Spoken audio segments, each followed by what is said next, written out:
কি ব্যাপার তুমি এখানে? আর আমি তোমার খুঁজতে খুঁজতে অস্থির কই গেছিলাম। চুপ করো। তুমি এই হোটেলের মালিক মোকলেস? আমার মাথায় হাত রেখা কো, তুমি হোটেলের মালিক? মানে তুমি একটা সামান্য ক্লিনার, তাই না? হ্যাঁ, তুমি মানুষের রুম পরিষ্কার করো, এত বড় একটা মিথ্যা কথা কইতে পারলা? অনেক হয়েছে। তোমার মতো একজন ক্লিনারের লগে আবার সংসার করা সম্ভব না। শেফালি, তুমি বিদেশের রাস্তাঘাট কিছুই ছিল না, একলা একলা যাইতে পারবো না, পাগলামি করো না, আমার সাথে হোটেলে চলো। আমি আব্বারে ফোন দিছিলাম, তুই আমার লগে যাস, আমি যা কথা খুঁজছি আমি সব আব্বারে কয়ে দিছি। আব্বা আমার টিকিটের ব্যবস্থা করতেছে, আমি আজকে রাইতে অন্য কোনো হোটেলে থেকে কালকে দেশে যাবো। কেন আমার মিথ্যা কথা কইছিলি বল? কেন কইছিস মিথ্যা বলি? তোমার খুশি দেখার দিকে, তুমি যাতে সবসময় হাসি খুশি আনন্দে থাকো, আমার আব্বা আম্মা যাতে সবসময় হাসি খুশি আনন্দে থাকে। প্রত্যেক করছি প্রবাসীরা খুব মিথ্যাবাদী হয়। আমি এখানে লেবারি করি, কিন্তু দেশে আমি কি কইছি? দেশে কইছি আমার দোকান আছে, আমি দোকান চালাই। আমি যদি কইতাম যে আমি লেবারি করি, আমার বউ আমার কোনোদিন বিদেশে থাকতে দিত না। এই মুকলেস মালয়েশিয়াতে আসার পরে তার কোনো চাকরি ছিল না, 3 মাস সে কোনো কাজ পায় নাই, ওর থাকার জায়গা আসছিল না, রাস্তায় রাস্তায় সে ঘুমাইছে, ক্ষুধার যন্ত্রণায় ছটফট করছে, একমাত্র আল্লাহ জানে আর মুকলেস জানে।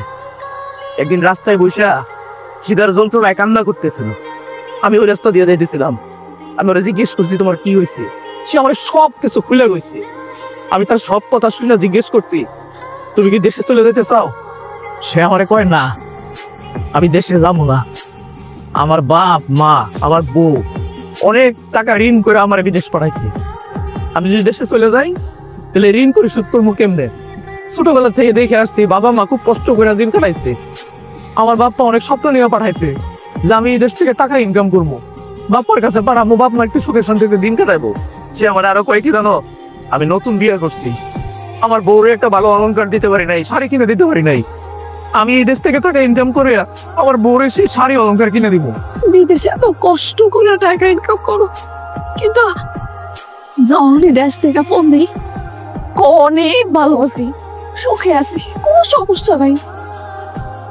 আজকে আমি বুঝলাম এই প্রবাস জীবনে আসলে কেউ ভালো নাই, সবাই মিথ্যা কথা কয় যে আমি ভালো আছি।